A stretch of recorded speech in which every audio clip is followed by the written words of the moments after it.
اے ایمان والو، دگنا چگنا سود نہ کھاؤ اور خدا سے ڈرو تاکہ نجات حاصل کرو، اور دوزخ کی آگ سے بچو جو کافروں کے لیے تیار کی گئی ہے، اور خدا اور اس کے رسول کی اطاعت کرو تاکہ تم پر رحمت کی جائے۔ اپنے پروردگار کی بخشش اور بہشت کی طرف لپکو جس کا عرض آسمان اور زمین کے برابر ہے، اور جو خدا سے ڈرنے والوں کے لیے تیار کی گئی ہے، جو آسودگی اور تنگی میں اپنا مال خدا کی راہ میں خرچ کرتے ہیں اور غصے کو روکتے اور لوگوں کے قصور معاف کرتے ہیں، اور خدا نیکوکاروں کو دوست رکھتا ہے۔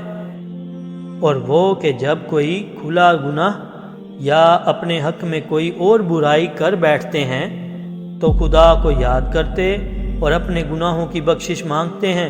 اور خدا کے سوا گناہ بخش بھی کون سکتا ہے،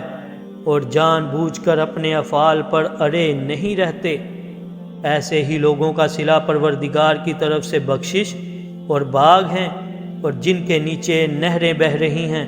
اور وہ ان میں ہمیشہ بستے رہیں گے، اور اچھے کام کرنے والوں کا بدلہ بہت اچھا ہے۔ تم لوگوں سے پہلے بھی بہت سے واقعات گزر چکے ہیں، تو تم زمین کی سیر کر کے دیکھ لو کہ جھٹلانے والوں کا کیسا انجام ہوا۔ یہ قرآن لوگوں کے لیے بیان صریح اور اہل تقوی کے لیے ہدایت اور نصیحت ہے۔ اور دیکھو، بے دل نہ ہونا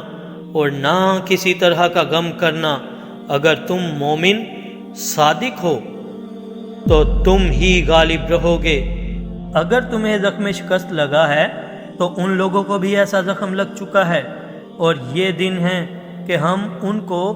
لوگوں میں بدلتے رہتے ہیں۔ اور اس سے یہ بھی مقصود تھا کہ خدا ایمان والوں کو